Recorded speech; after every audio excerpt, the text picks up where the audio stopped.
When my daughter called the police on me, I didn't argue.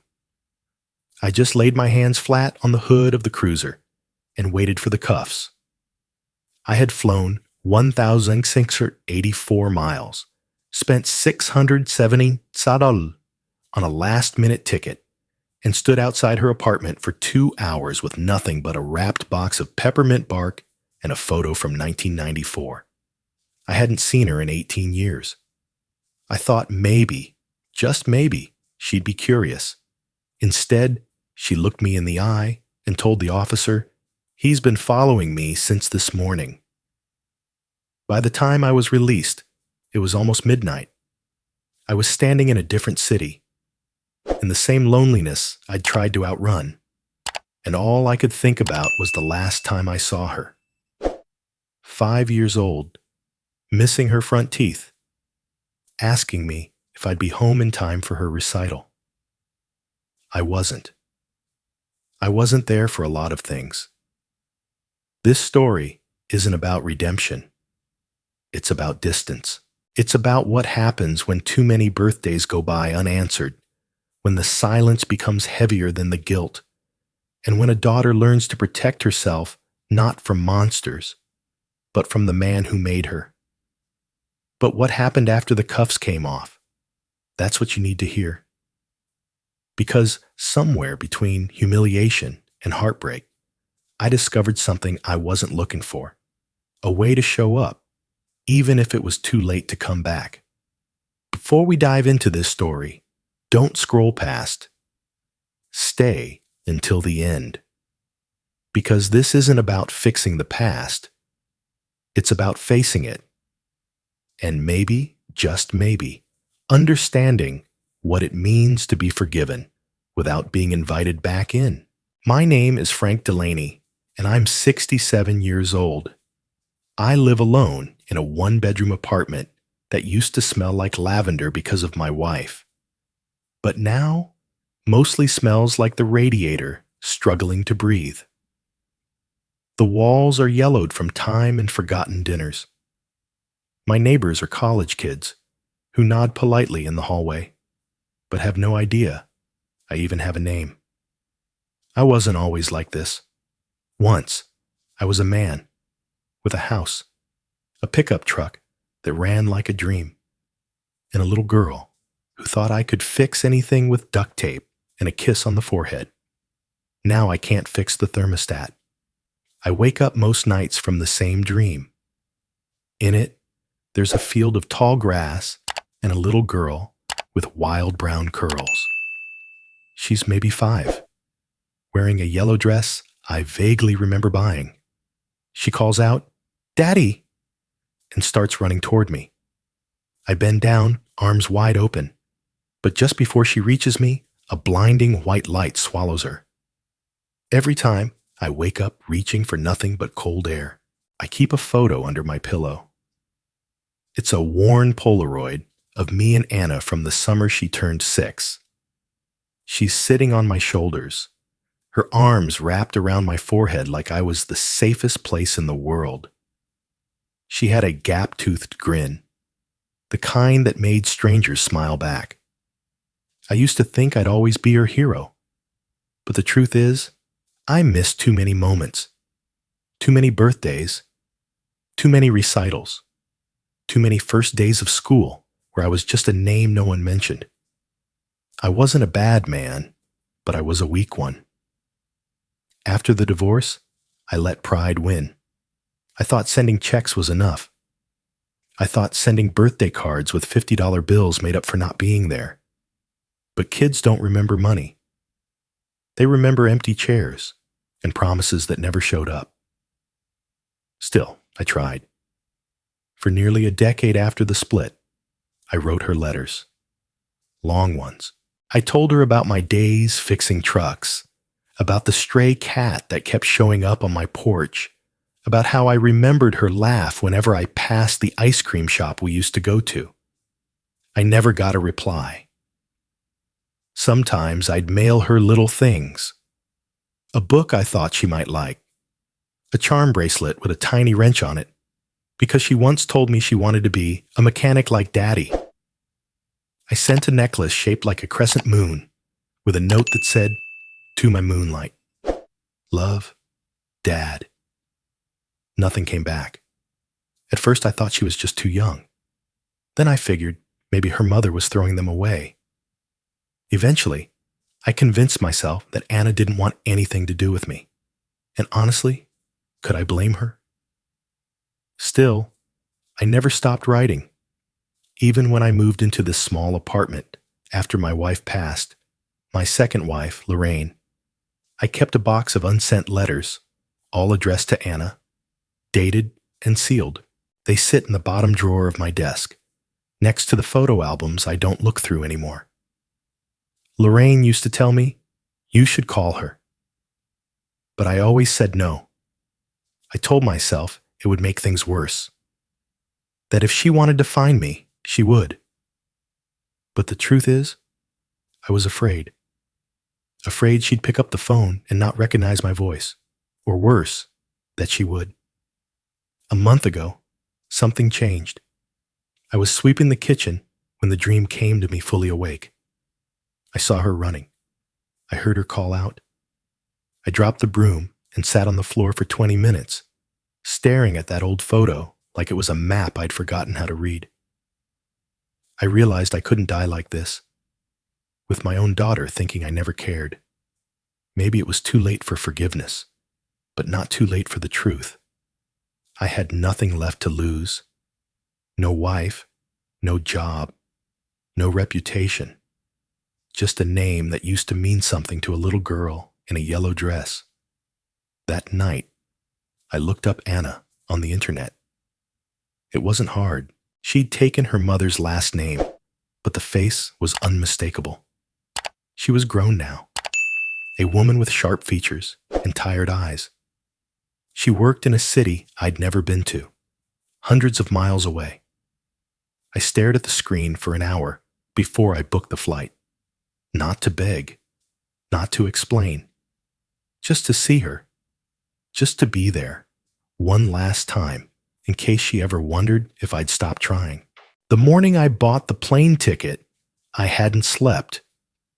I'd sat in the kitchen all night, the photo of Anna cupped in my hand like a fragile relic.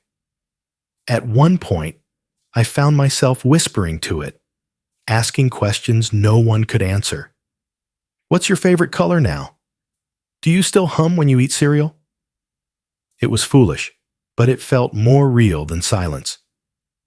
I found her company's name on her LinkedIn profile. Marketing Director, Chicago. That was it. No personal phone number, no home address. Just a logo and a building. Still, it was enough. I sold the last thing of value in my apartment, Lorraine's antique clock. It was one of the few things I'd kept after she passed. She would have understood. She always said, "If you ever find the courage to go to her, don't let money stop you." The ticket cost more than I wanted to spend, a one-way trip. I didn't bother booking a hotel. I figured I'd find one after, or sleep in the airport if it went badly. I packed light, a change of clothes, some toiletries, and two things that didn't belong to me anymore. The photo of Anna on my shoulders, and a tiny necklace shaped like a heart with her name engraved on the back. I had given it to her on her 5th birthday. I doubted she remembered it, but I brought it anyway. I got to Chicago just after noon. The wind hit harder than I expected, biting through my old coat like it had a grudge. I took a cab straight from the airport to the building where she worked. It was a sleek glass tower, far too modern for someone like me. I stood on the sidewalk across the street, watching the revolving doors spin people in and out like clockwork. I didn't know what I was waiting for. Maybe a sign. Maybe for her to just appear, so I wouldn't have to make a decision. I stood there for 4 hours. My knees ached. My back screamed. I didn't care. Around the 3rd hour, A security guard across the street started eyeing me. I tried to look less suspicious by pretending to read a newspaper I'd picked up from a nearby trash can. It was 3 days old. At one point, a young woman who looked a little like Anna came out of the building. My heart leapt into my throat, but it wasn't her. The gait was different. The hair was too dark. My hands shook for 10 minutes afterward. I wasn't sure what I would have said if it had been her. Finally, at around 5, I saw her. She was taller than I remembered, slim, confident in the way she walked. She wore a black coat and carried a leather tote that looked expensive. Her hair was tied back neatly, revealing the same sharp jawline her mother had. My breath caught. This was her, my daughter, my Anna. I took a step forward, instinctively clutching the necklace in my coat pocket. Then I stopped. What if she didn't recognize me? Worse, what if she did? I suddenly felt absurd. A graying old man with a bag of hope and no plan. I hadn't thought this through. I hadn't even considered what kind of pain this might cause her. But I'd already come this far. So I walked across the street, slowly, careful not to spook her. I wanted to call her name, but couldn't make my voice work. My heart was pounding like I'd run a mile. Each step felt heavier than the last. When I was 10 feet away, she turned. Her eyes met mine, and in that 1 second, I saw everything: confusion, disbelief, and something colder than hate: indifference. She didn't say anything, just reached into her purse and pulled out her phone. I froze. She was dialing. A police car passed by just then. Coincidence. But I panicked. I turned away and walked back toward the corner like nothing had happened. I didn't run, but I didn't look back either. I sat on a bench, half a block down, and stared at my hands. The necklace was still in my fist. The photo had curled slightly from the sweat in my pocket. I had no plan B. But I knew one thing. I wasn't done. Not yet. The wind picked up just as I stood to try again. She hadn't seen me yet. Not really. That brief eye contact an hour earlier was fleeting, blurred by distance, distorted by years. But now, as the office lobby emptied, I spotted her again near the entrance, speaking to a colleague with a half smile that didn't quite reach her eyes. She was still beautiful, still strong. I gripped the necklace in my pocket and stepped closer. "Anna," I said gently. She looked up. For a moment, she didn't move. Her brow furrowed, and she tilted her head slightly, like she was trying to place a vague memory. "It's me," I said. My voice cracked from the cold, or maybe nerves. "It's Dad." Her lips parted, but she didn't speak. Then came the step backward. Not just a step, a full retreat. She gripped her bag like a shield, her other hand reaching into the coat pocket in a practiced motion. Her eyes darted, not in recognition, but in calculation.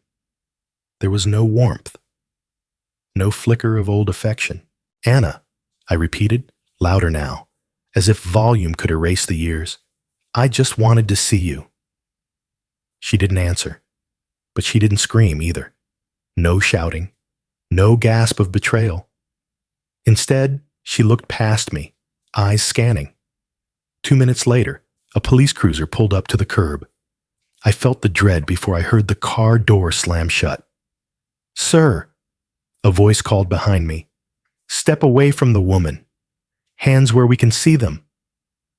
I turned around slowly. 2 officers approached. I lifted my arms, palms up, as if surrendering to more than just authority. "She's my daughter," I said quickly. "I flew here to see her. I'm not—" "Sir, we need you to step aside. I'm not a threat. I just wanted to—" One officer placed a firm hand on my shoulder, the other reaching for my wrist. Cold, steel kissed my skin. "Sir, you're being detained for questioning." I didn't resist. The sidewalk was rough beneath my knees when they knelt me down. I heard murmurs around me, strangers watching, probably wondering who the old creep was. I looked up at Anna. She stood completely still. Then she said it. Only one sentence. "He's not who he says he is." That line didn't pierce me like a dagger. It crushed me like a stone wall collapsing. Not, "He's lying." Not, "He's my father, and I want him to leave me alone." Just denial. Like I didn't exist. Like I'd never existed. The cops didn't know what to make of it. One asked for ID. I handed it over with shaking hands. They asked for proof of the relationship. I pulled the photo from my coat. Me, with Anna, summer of '94. Her arms around my head like I was a jungle gym. Her smile wide, missing 2 teeth. One officer glanced at it, then back at Anna. She didn't move. "Do you know this man, ma'am?" he asked. Her eyes didn't blink. "I've seen him outside this building before," she said. "I don't know him personally." The lie was so clean, it burned. "We can take it from here," the other officer said, leading me toward the cruiser. I didn't fight. I didn't cry. I didn't even speak. Because the worst thing wasn't the handcuffs. It was realizing she hadn't screamed because she wasn't scared. She was prepared. This wasn't a moment of panic. It was strategy. She knew exactly what to say to keep me away, and she said it like she practiced. They put me in the back seat and closed the door. Through the tinted window, I watched her walk away, head high, coat straight, heels clicking with finality. Not a glance back. Not one. The room smelled like old coffee and Lysol. I sat across from a young officer who looked barely older than Anna had been the last time I saw her. He had kind eyes, but a rigid posture. Protocol. His badge read D. Kessler. He opened a manila folder and began flipping through forms. The way you might flip through a menu you didn't want to order from. "Sir," he said evenly, "we just need to verify your relationship to the woman in question." I nodded. "She's my daughter." He didn't write that down. "Do you have any documentation to support that?" I reached into my coat pocket, careful not to make sudden moves. I pulled out a plastic sleeve I'd prepared before the trip. It contained a faded photocopy of her birth certificate, my name in box 9B. The same Polaroid I'd shown the arresting officer. Anna on my shoulders, gap-toothed, laughing. A letter I'd written to her 3 years ago, but never sent. The envelope was still sealed. Kessler took each item carefully, laid them out in front of him. He stared at the birth certificate for a long moment. "You understand this is a copy, not an original," he said. "Yes. The original's with her mother. I've never had it." He tapped his pen against the photo. "This was taken 1994, summer. I remember because we went to that county fair in Bloomington. She got sick on the Ferris wheel and still wanted cotton candy." He didn't smile. "And the letter?" "I wrote it the night I saw her name in an alumni newsletter. Just wanted to tell her I was proud. Never mailed it." Kessler paused. "And you flew in from where?" "Jackson, Mississippi." "Just to see her?" "Yes." "Without contacting her in advance?" "Yes." He leaned back in his chair, folded his arms. "Sir," he said, softer now. "She's formally requested a no-contact order. Temporary for now. But if approved, you'll be required to maintain at least 200 meters of distance at all times. That includes online communication." I blinked. It felt like a wall had slammed shut in front of me. Not a door I could knock on again. A wall. Did she say why? I asked. She said she feels unsafe. I let out a laugh. Not mocking, just hollow. I've never even raised my voice to her. Kessler didn't respond. Did she confirm I'm her father? He flipped the file closed. She said she doesn't know you. I looked down at my hands, wrinkled, trembling, still smelling faintly of airplane sanitizer. She does, I said, almost to myself. Sir, I can't speak to the personal history between you two. I'm just telling you where things stand legally. But she knows. That's her signature on the order? He nodded. I wanted to say more. That she used to call me Daddy Bear. That we once danced barefoot in the kitchen to Elvis Presley. That I held her hand so tightly on her first day of kindergarten, she had to pry her fingers loose to join her class. Instead, I just asked, what happens next? We'll hold you here until the paperwork's processed. Shouldn't be more than a few hours. You're not under arrest, just detained for safety verification. He stood, gathered the documents, and slid them back toward me. You can keep these. As he walked out, I unfolded the letter I'd never sent. My handwriting looked foreign, stiff and apologetic. I read the first line aloud under my breath. Dear Anna, I don't expect you to forgive me, but I need you to know I never stopped loving you. I folded it again and slid it back into the envelope. The door opened. It wasn't Officer Kessler. It was her. Anna stood in the hallway, flanked by another officer. She wasn't crying. Her arms were crossed, her face calm but unreadable. We looked at each other through the glass, and then, as if confirming every nightmare I'd tried to outrun, she turned to the officer beside her and said, loud enough for me to hear, "That man has nothing to do with me." She walked away without hesitation. That was the moment I stopped hoping for a conversation. Not because she hated me, but because it was worse. She'd erased me. The taxi ride back to the motel felt longer than the flight to Chicago. I sat in the back seat, fingers still clenched around the envelope that now seemed more like evidence than apology. The city buzzed outside the window, cafes full of young people, kids laughing on the sidewalk, everything ordinary and alive, everything that used to be mine. The motel clerk didn't look up when I walked in.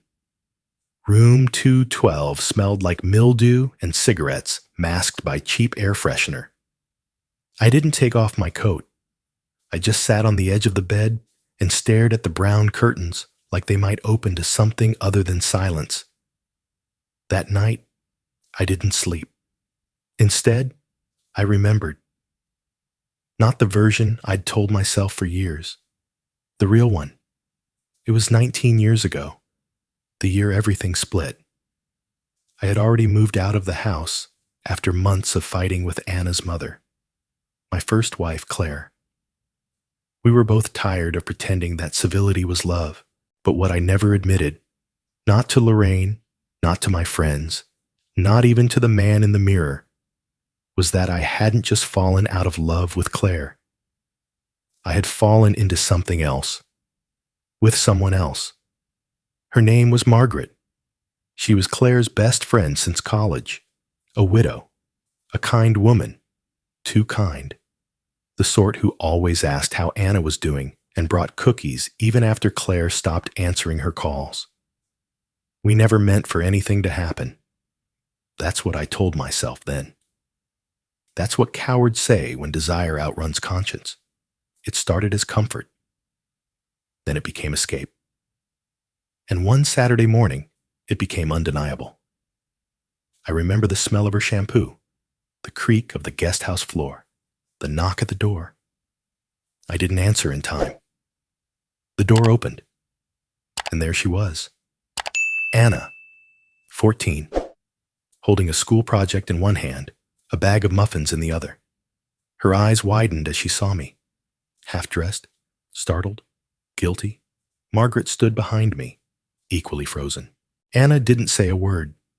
She just backed out, closed the door gently, and left. I never saw her again after that day. I tried to call, but Claire blocked my number. I sent letters, but no reply.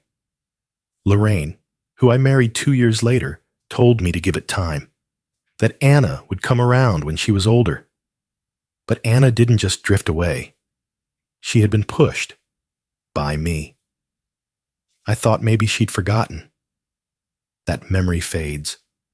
That with enough time, the edges would blur, and all she'd remember was the good stuff, the bike rides, the pancakes, the way I tucked her in at night. But that moment, it never blurred for me. It sharpened. Every year. Around 2 a.m., I took out another piece of paper and wrote her a second letter.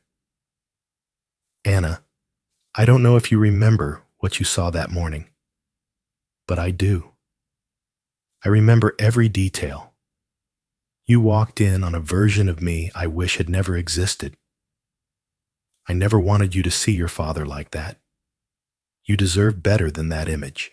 You deserve better than me. If I could take back just one day in my entire life, it would be that one. But since I can't, all I can say is that I am sorry. For everything. Dad. I walked 6 blocks to the nearest post office at sunrise, bought a stamp, mailed it to the address I found on her company's database. It wasn't her home, just a forwarding box for business mail. Still, it was something. I waited 2 days. Then the envelope came back, red stamp on the front. Returned to sender, refused by recipient. I stood outside the motel, envelope in hand, watching pigeons peck crumbs off the sidewalk.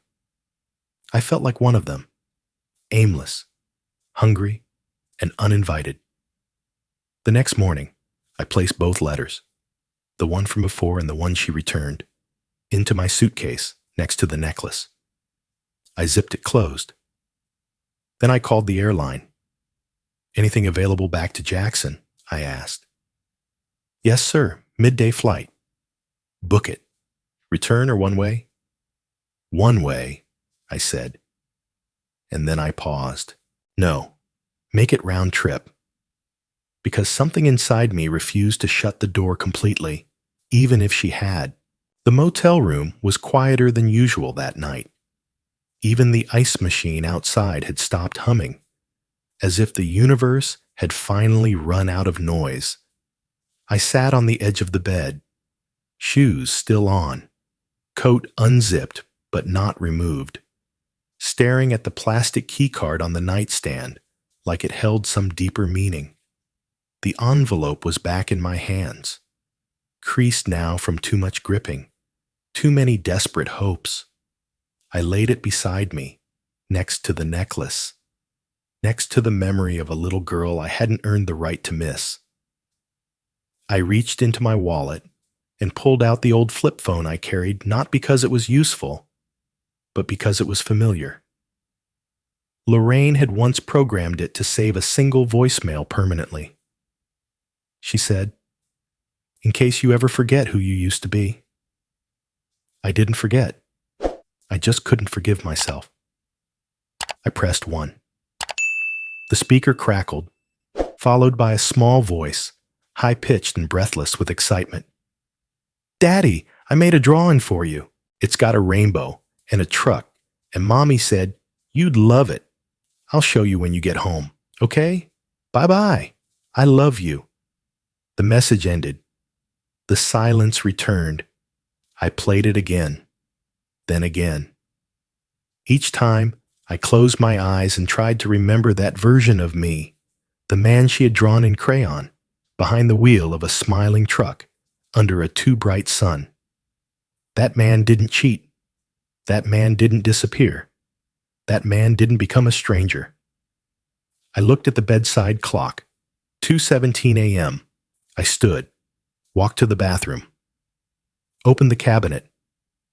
Inside was a tiny plastic cup, complimentary, probably unused. I reached into my bag and pulled out the bottle of sleeping pills I'd been prescribed after Lorraine passed. I hadn't touched them in months. Until now. I poured out a handful. The pills looked like pearls. Silent, sterile, simple. I didn't cry. Not at first. But then I looked down and saw the necklace. The one with Anna etched into the back, smudged from years of rubbing. I picked it up, held it tight, and something inside me cracked. Not a sob, not a shout. Just one drop. A single tear falling onto the motel bedspread like it belonged there. And then, right before I lifted the cup, the phone rang. Not the flip phone. The motel room phone. The landline on the nightstand, dusty and almost never used. I stared at it. It rang again and again. I hesitated, then picked it up. "Hello? Mr. Delaney?" a cheerful voice said, female, mid-20s. "I hope I didn't wake you." I said nothing. "This is Sophie from Jackson Animal Rescue.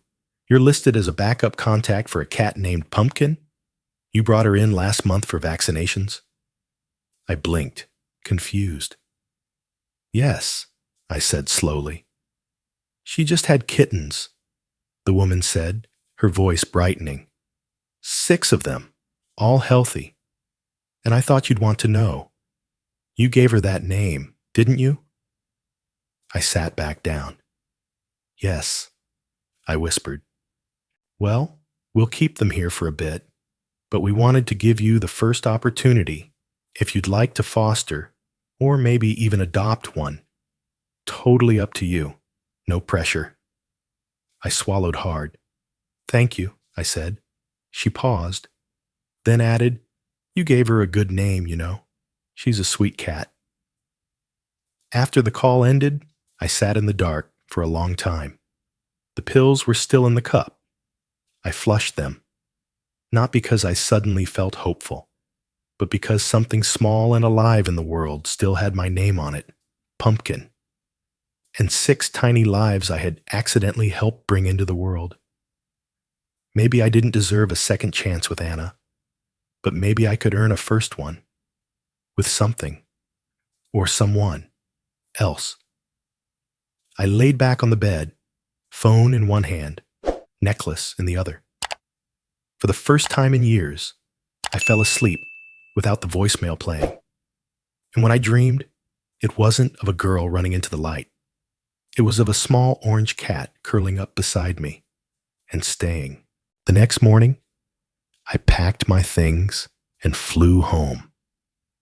Jackson felt smaller than I remembered, or maybe I had just shrunk inside it. Either way, the quiet was louder here, less traffic, fewer people, but also less weight.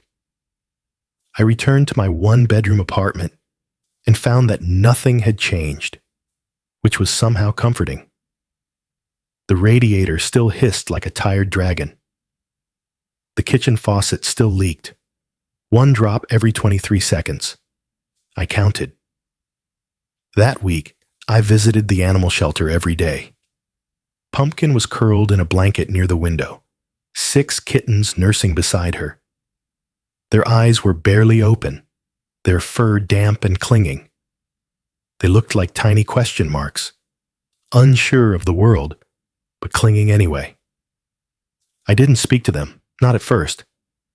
I just sat beside their pen and watched. It was the first time in years I felt needed.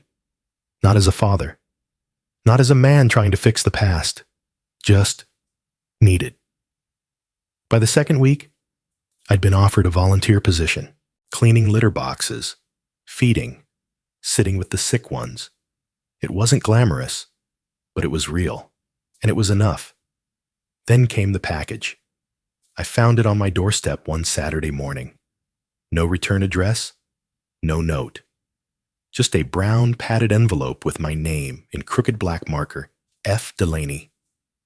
Inside was a small, leather-bound journal, worn at the corners, smelled faintly of lemon. I opened it. The handwriting hit me like a punch to the chest. It was unmistakably hers. Childish at first, wide letters, misspelled words, drawings in the margins.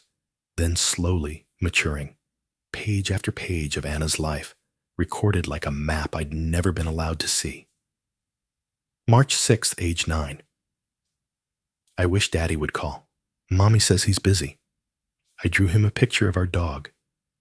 Maybe he forgot I had a dog. May 14th, age 11. I saw a girl with her dad at the park. He pushed her on the swing. I wonder if Daddy ever thinks of me. September 2nd, age 13. Mom burned the pancakes this morning. Daddy used to make the best pancakes. Maybe I remember wrong. Then came the harder parts. April 18th, age 14. I saw him. He was with her. It was her. Aunt Margaret. She used to give me hair clips. Now she kisses my dad when she thinks I'm not looking. I don't think I want to talk to him anymore. June 5th, age 15. He hasn't written in a long time. Maybe I don't matter. Maybe I imagined him better than he was. December 24th, age 16. I used to wait at the window on Christmas Eve, hoping he'd come. Now I just wait for morning. I kept reading, heart in my throat. The entries became more sporadic. College notes, a list of favorite songs, doodles in the margins, then one final page, written years later in a steadier, more deliberate hand. No date, just one message. If one day my father comes back, please tell him I used to wait for him. Every birthday, every holiday, every time the doorbell rang, I used to believe he'd remember, but I don't wait anymore. And I hope, wherever he is, he finds something worth staying for. There was no signature. She didn't need to. I sat on the couch, journal in hand, too stunned to cry. This wasn't forgiveness. It wasn't hate either. It was worse. It was letting go. I had always feared her anger, but I'd never prepared for her indifference.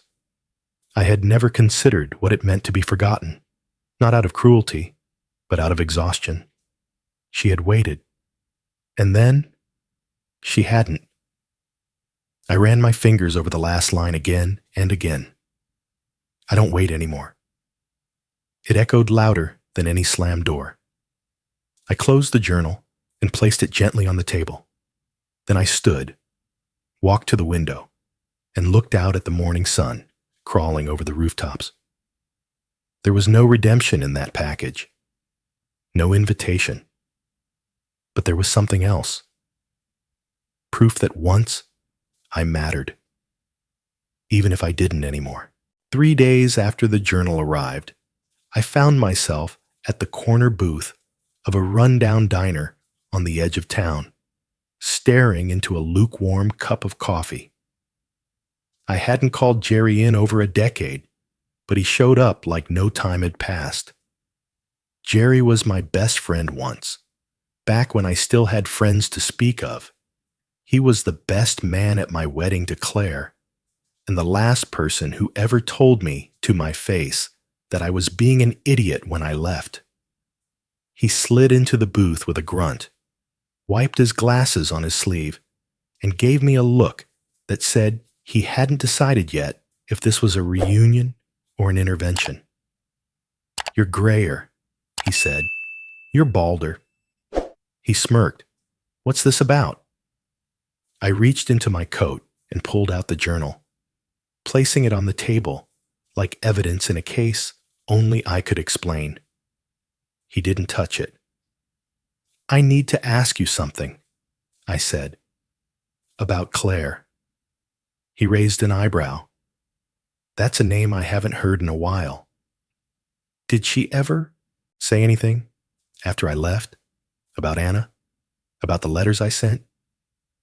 Jerry looked down at his coffee, stirred it once, twice, then sighed. "She told everyone you stopped trying," he said. Said you disappeared. No calls, no cards, nothing.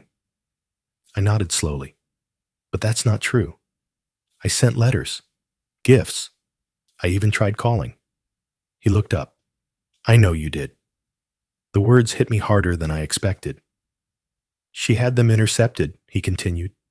Claire had a friend at the post office, one of the sorters. She had a standing request to pull anything with your name on it. Said she didn't want Anna confused by broken promises. My jaw tightened. She never saw any of it? Jerry shook his head. Not unless Claire wanted her to. I leaned back. The diner light suddenly too bright. My whole body felt hollow. She hated me that much? She was angry, Jerry said carefully, and scared. She thought if you showed up in Anna's life again, you'd just hurt her more. I nodded, trying to keep my breath steady. Then Jerry added, There's more. I looked at him. She wrote to you. I blinked. What? Anna. She wrote you letters. When she was 10, 11 maybe. Claire found them before she could mail them. I only know because I was there one night when they argued about it. Anna was screaming. Said you deserved to know how she felt. Claire said she was protecting her. My throat closed. She wrote to me. She did, Jerry said quietly. I think she thought you didn't care when you never answered. But you never got the chance. The coffee had gone cold, but I drank it anyway, hoping it would ground me. I had spent years thinking I was hated, but she had tried. She had reached out, and I had never known. I closed my eyes, the diner sounds fading into static, the missed birthdays, the unanswered hopes. All that time, I thought I was the villain in her story, but maybe I was just missing, erased. She'll never believe that, I said finally. Maybe not, Jerry said. But you needed to hear it. I nodded. Thank you. We didn't say much after that. Jerry paid for the coffee and clapped me on the shoulder before walking out. I sat there alone, hands wrapped around a cup that no longer had any warmth left to give. But something in me shifted. All those years I thought I was being punished. Maybe I was. But not just for the affair or the absence. I was being punished for silence. And the truth? It had been held hostage. I left the diner and walked 2 miles home. And that night, for the first time since the day I saw Anna in Chicago, I allowed myself to hope again, not for forgiveness, but for understanding. Because somewhere inside her, there was once a little girl who tried. And maybe, just maybe, she remembered that too. The number was written on a scrap of paper tucked inside the back cover of Anna's journal. Likely scribbled years ago, nearly faded now, almost overlooked. I don't know why I dialed it. Maybe it was foolish curiosity. Maybe desperation. Or maybe I was just tired of feeling like the only one haunted by a memory. It rang twice. Hello? A male voice answered.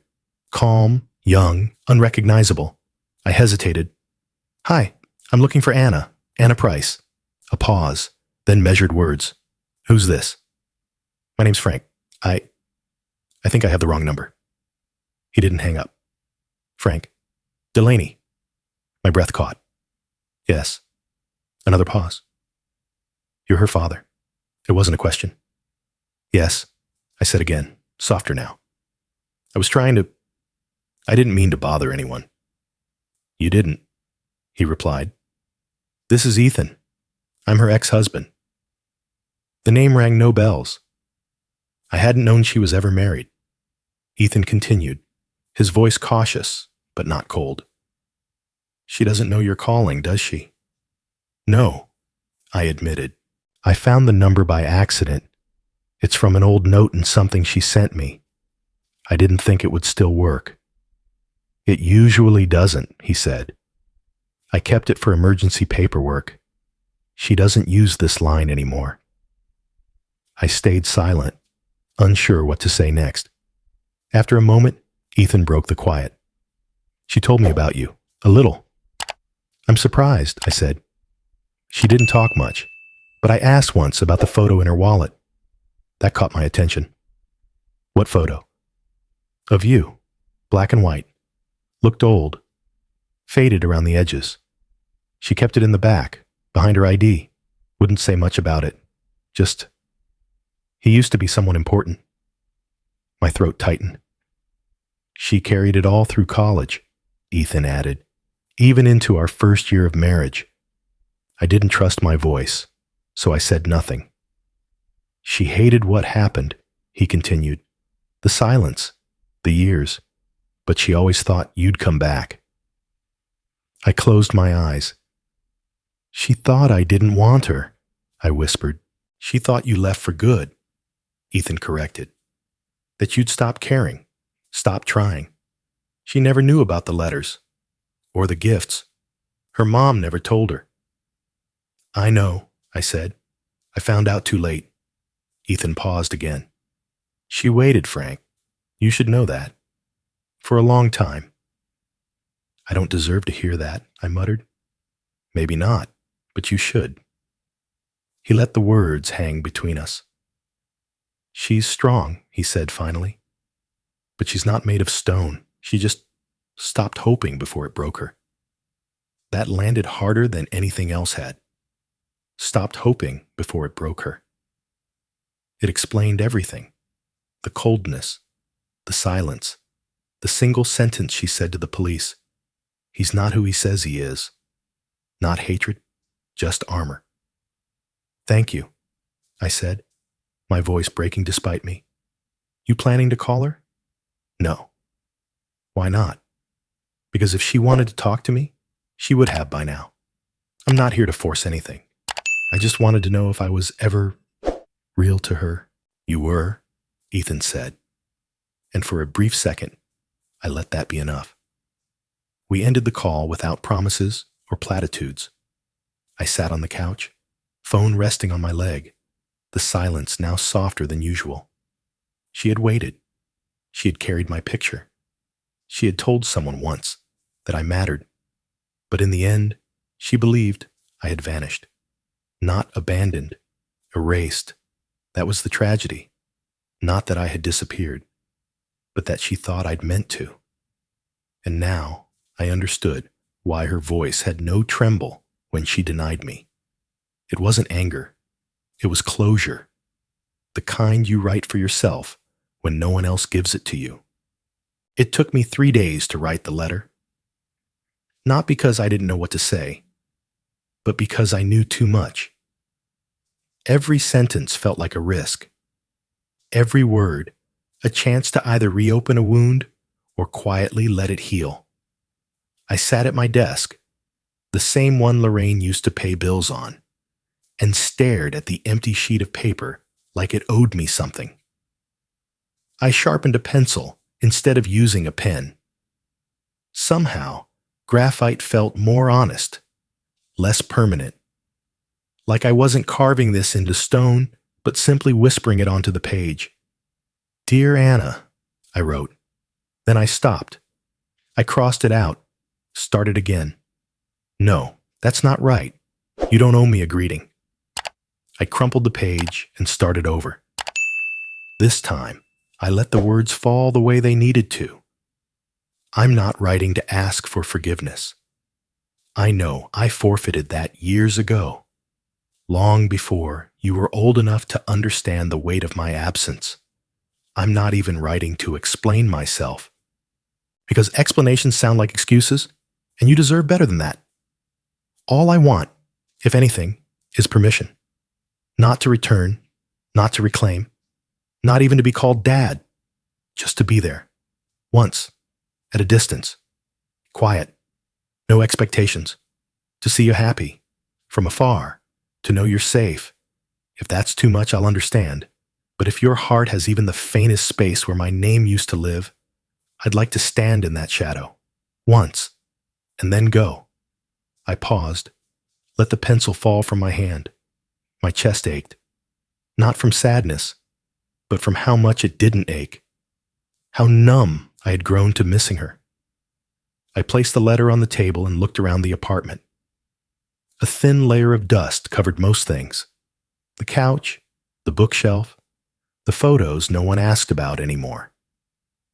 And then I saw it, the children's book. It had been Anna's favorite, The Day the Moon Forgot to Shine. We used to read it under a blanket fort made of kitchen chairs and old bedsheets. She always giggled when I used the silly voices. She liked the part where the moon felt invisible until someone finally looked up and said, "There you are." I pulled the book from the shelf. Its spine was cracked, but it still opened to the page with the drawing she'd once scribbled. Stars and stick figures holding hands. I slipped the letter inside the front cover, careful not to bend the pages. Then I took out the photo. It was one Lorraine had snapped without my noticing. A candid shot of me at the shelter, cradling Pumpkin in one arm while two of her kittens tried to climb into my coat pocket. My face looked peaceful. The kind of peace that doesn't come from fixing things, but from accepting what you can't fix. I wrote one line on the back of the photo. She stayed, and so did I. I placed the photo inside the book, behind the letter. No return address, just her name, and the P.O. box listed on her company's contact page. I walked to the post office just after lunch. The clerk, a young man with tired eyes and headphones dangling from his collar, weighed the envelope and said, "You want tracking?" "No," I said. "Insurance?" I shook my head. "If it gets there, it gets there." He nodded and dropped it into the bin. I stood there a moment longer than I should have, then walked out. The sun was too bright, but the world felt a little less heavy. Back home, I cleaned the kitchen, fed the cats, and threw out the old takeout containers I'd stopped noticing. That night, I didn't replay the voicemail. I didn't read the journal. I didn't stare at her photo. I just sat on the couch, let the kittens climb over my socks, and listened to the quiet like it was finally mine. Somewhere in the city, a package was on its way. Maybe she'd open it. Maybe she wouldn't. Maybe she'd toss it without reading a word. But for the first time in years, I didn't feel like a ghost trying to haunt the past. I felt like a man who had finally laid something down and left it. It arrived a week later. No knock on the door. No fanfare. Just a thin, cream-colored envelope resting against my front step, like it had been left there by the wind. No return address. Just my name in neat, careful script. The kind of handwriting you use when you're not sure how steady your hand will be. I stood there staring at it for a long time. I didn't pick it up right away. Part of me was afraid it wasn't from her. The other part was more afraid it was. Eventually, I carried it inside, set it on the kitchen table, and poured myself a cup of coffee I didn't plan to drink. The cats watched me from the windowsill, their tails twitching like they knew something was different. I opened the envelope with shaking fingers. Inside was a single photograph. Not the one I'd sent. It was older. Much older. It was the original Polaroid, the one of me and Anna from the summer she turned 6. She was on my shoulders, laughing, her hands tangled in my hair.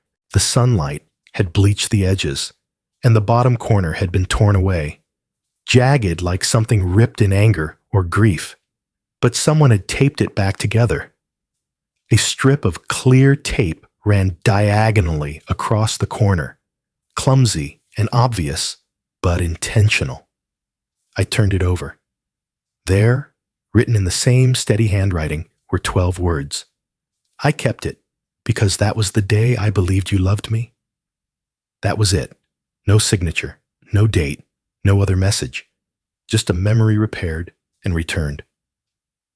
My knees buckled slightly, and I sat down, hard. I ran my fingers over the tape, feeling the seam where time had once fractured something that used to be whole. I remembered that day. We'd gone to the county fair. She'd wanted to ride the carousel 6 times in a row, and I let her. We'd eaten cotton candy until our fingers were sticky and blue. I bought her a stuffed giraffe she named Pickles. She fell asleep on the ride home, her head on my lap, one hand clutching my shirt like it was the only thing keeping her safe. That night, Claire had taken the photo and stuck it on the fridge. I hadn't seen it since, until now. Tears welled up, but I didn't let them fall. Not yet. I turned the photo back over and stared at our faces. 2 people frozen in a moment before everything fell apart. She had kept it, all these years, even after everything, even after the silence, the misunderstanding, the distance, the heartbreak. She had kept it. And now she had sent it back, not to return it, but to show me she still remembered the version of us that hadn't yet broken. And that, once, I had given her a day she wanted to keep. Not a reunion, not forgiveness, but something else. Recognition. I sat there for a long time, the photo resting gently in my hands. I didn't need more. Not today. I didn't need a letter or a phone call or a hug that wasn't ready to be given. This was enough. It was more than I'd ever expected. I stood and walked over to the bookshelf. Tucked between a forgotten paperback and an unopened jar candle was a small frame Lorraine had bought years ago. I'd never put anything in it. Until now. I slipped the photo inside. The tape gleamed slightly under the glass. Not hidden, not erased, visible, honest. I placed the frame on my desk where the morning sun would hit it. And for the first time in a very long time, I smiled. Because even broken things can be made visible again. And even torn memories can be mended, if not perfectly, then truthfully. The text came at 7:46 p.m., just as I was settling in to feed the cats. The screen lit up with a number I didn't recognize, but the words stopped my breath. If you still remember the way, come by tomorrow. I'm making the soup Mom used to cook. No name, no punctuation, just those 20 words. I stared at them for 5 full minutes before setting the phone down, afraid that reading it again would make it disappear. The soup, Claire's chicken and rice, slow simmered with thyme and lemon. Anna used to beg for it every rainy day, every school flu, every lost spelling bee. It wasn't just a meal, it was a ritual, a memory wrapped in steam she remembered, and now she was inviting me to remember it with her. I spent the night pacing. I didn't sleep. I folded and refolded the collar on my cleanest shirt. I trimmed my beard with trembling hands. I cleaned my shoes, even though I knew no one would be looking. By morning, my stomach felt like it had shrunk to the size of a walnut. I brought nothing with me. No gifts, no expectations. Just the picture of us in my wallet, now framed at home, and the necklace she once wore, still tucked into my coat pocket like a talisman. The drive was quiet. Too quiet. Every red light felt like a question. Every turn like a chance to go back. But I didn't. I found the address easily. It was in a part of town I didn't know, lined with tall oaks and rows of tidy homes. I parked half a block down and walked the rest.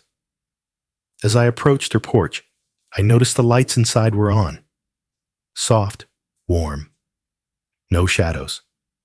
The steps creaked under my weight as I climbed. And then I stood there, at her door, my hand hovering inches from the frame, my pulse thudding like a warning. I didn't knock. I couldn't. Instead, I waited. The door opened without sound. And there she was, Anna, older than I remembered, but exactly as I knew her. Hair tied back, eyes steady, unreadable, but softer than before. No anger, no welcome, just presence. She didn't say a word. She didn't ask me in. She disappeared into the kitchen. I stood frozen. Then she came back, holding a bowl. Steam curled upward in delicate ribbons. I could smell it from the porch. The lemon, the thyme, the years. She held it out to me, both hands wrapped around the ceramic, like it was more fragile than it looked. I reached out, took it carefully. Still, she didn't speak. And then, without meeting my eyes, she stepped back and closed the door, softly. Not a slam, not a shutout, just closed. I stood there, holding the soup, the warmth seeping through my fingers like memory made real. And that's when I understood. This wasn't a meal. It was a message. Not, come in. Not, I forgive you. Just this. I remember what it felt like to be loved. And for a moment, I want to give that back. That was more than I had ever dared to ask. I walked back to the car, sat in the driver's seat, and placed the bowl carefully on the dash. I didn't start the engine. I just sat there, watching the steam rise, fogging the windshield. I picked up the spoon, dipped it into the broth, and brought it to my lips. It tasted exactly the same. And for the first time in decades, I cried. Not from sorrow, not from regret, but from the feeling of being allowed, just briefly, to be part of someone's memory again, even if only from the porch. The next evening, she opened the door before I knocked. She didn't say hi. She didn't say my name. She just stepped aside. I entered without speaking. The living room was modest. Bookshelves, warm light, a cat curled on the armrest of the sofa.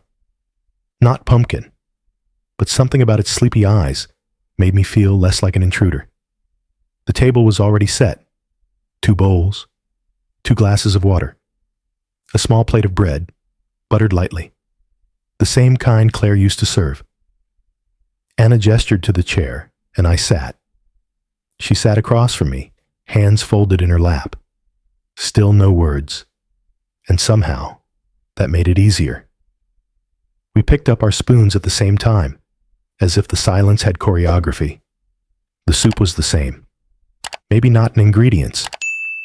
Maybe the lemon was lighter, the broth thicker.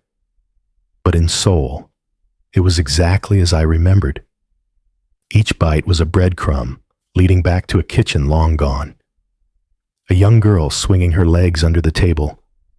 A woman humming softly by the stove. We didn't make eye contact, but we didn't need to. The quiet between us was full, not empty. A kind of peace you only earn after the war has already been lost, and everyone has decided to stop counting casualties. Halfway through the meal, she placed her spoon down. "I didn't think you'd come," she said softly. Her voice startled me, not because it broke the silence, but because it was hers, grown, calm, unfamiliar, but rooted in something I used to know. "I almost didn't," I replied. She nodded. Not agreement, not forgiveness, just acknowledgement.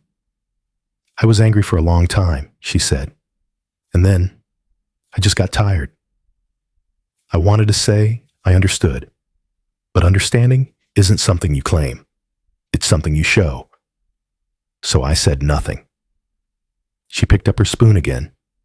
So did I. We ate slowly, carefully. Each sip was like unearthing a memory of pancakes flipped on Sunday mornings, of Halloween costumes made from cardboard, of bedtime stories that always ended too soon. When the bowls were nearly empty, she finally looked at me. "I don't know what this is," she said, "or what it means. It doesn't have to mean anything, I said. It can just be dinner. She nodded again. There were no tears, no grand gestures, no confessions. Just two people, sharing warmth. That was the consequence. Not a dramatic reunion, not a tidy ending, just presence. The quiet consequence of choosing to sit at the same table after years of standing on opposite sides of a locked door. When the meal was over, she stood and took our bowls to the sink. I offered to help. She didn't say yes, but she didn't say no either. So I followed her to the kitchen and dried the dishes as she washed them. We moved in silence, like people performing a ritual neither of us wanted to break. Afterward, she walked me to the door. We stood there a moment. I don't know if this means we start over, she said. It doesn't have to, I replied. Sometimes you just pick up where you left off. She looked at me then, really looked, not through me, not past me, at me. And though her expression didn't change, I felt something shift in the space between us. She opened the door. I stepped outside. The air was cool, but not cold. I turned to her once more. Thank you, I said. She didn't answer, but as she closed the door, she didn't shut it completely. It clicked gently, as if it might be opened again. I still carry the wallet. It's older than most things I own now. Frayed at the corners, soft with age, leather worn smooth where my thumb always rests. Inside, behind my driver's license and a folded $20 bill, is a photograph. It's been there for 30 years. Anna on my shoulders, sunlight pouring down behind us, her arms wrapped around my forehead like she was anchoring me to the earth. I used to pull it out in the quiet moments, at night, in waiting rooms, in long grocery lines when the world felt too noisy, and I needed to remember who I used to be. That photo was proof I mattered once, that I had been someone's father, even if only for a little while. But something changed last night. After dinner, I drove home in silence. Not the heavy kind, thick with things unsaid, but a quieter quiet. The kind that follows the soft closing of a door left slightly ajar. I fed the cats, took a warm shower, then sat at the kitchen table and poured myself a small glass of scotch, and I took out the photograph, held it under the lamp.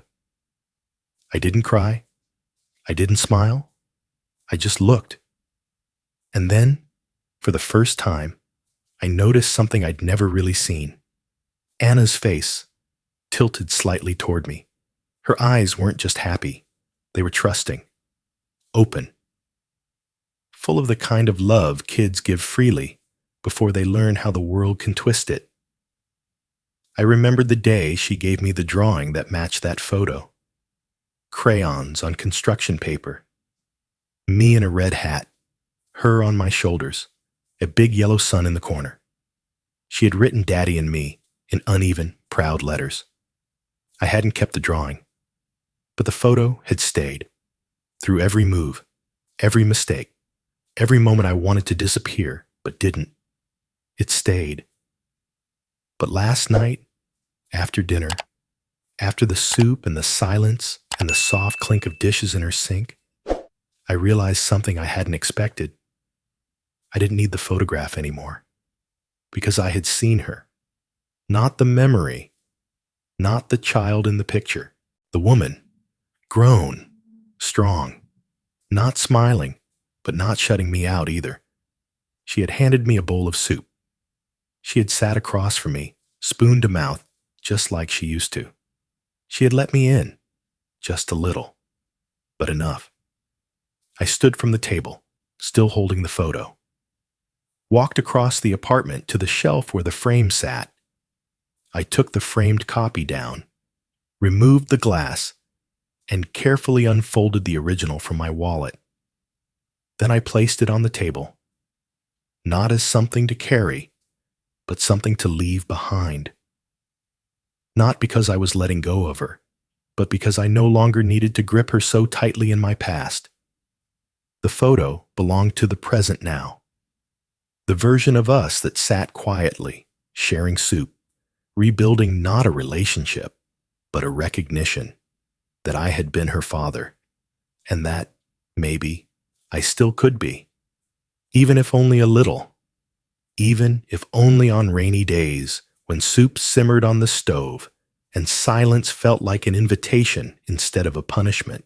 This morning, I left the photo where it was, on the kitchen table, beside a clean bowl and a small note that simply said, "Be well. I'm still here. Maybe one day she'll visit me. Maybe not. But for the first time, I'm not waiting with clenched fists and unanswered questions. I'm just here, alive, listening to the cats wrestle in the hallway, remembering how soup tastes after years of hunger, and knowing this: I once carried a picture of my daughter in my wallet for 30 years. Today, I folded that picture and placed it on my kitchen table. Because finally, I don't have to hold on to her anymore. I've seen her in the flesh. And that's more than I ever thought I'd get.